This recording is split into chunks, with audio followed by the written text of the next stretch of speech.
السلام عليكم الإخوان. بعض أمراض النفوس والعقول تيقولوا بأن الإنجاز اللي داروا المنتخب المغربي لأقل من 20 سنة في تشيلي من بعد ما تأهل لنهائي كأس العالم جاء بالصدفة، فقط بالصدفة.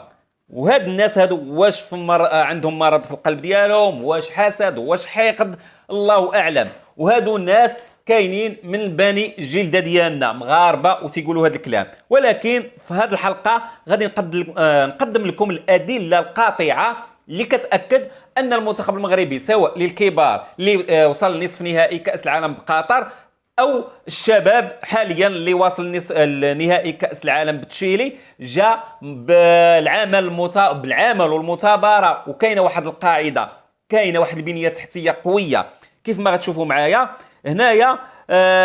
نعطيكم واحد الاحصائيات ديال الانجازات ديال المنتخبات المغربيه في جميع الفئات.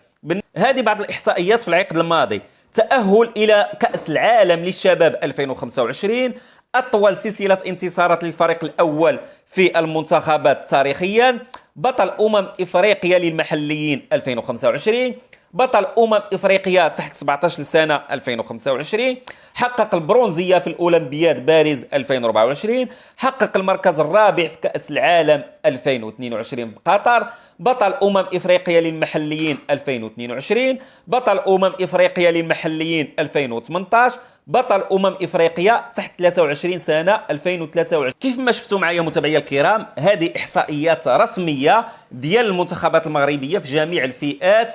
انجازات كبيره، اما تنوصلوا للنهائي او نصف النهائي او كناخذوا اللقب. ونسيت ما ذكرت لكمش حتى بالنسبه للسيدات كره القدم. بالنسبه للسيدات المنتخب المغربي وصل للنهائي 2 المرات متتاليه، كذلك الفريق الجيش الملكي كذا. يعني هذا العمل او هذه الانجازات جات بالعمل والاجتهاد والعمل القاعدي، ومن خلال الرؤيه الملكيه ديال محمد السادس نصره الله وفوزي القجع، وديما مغرب ولا عزاء للحقيقة.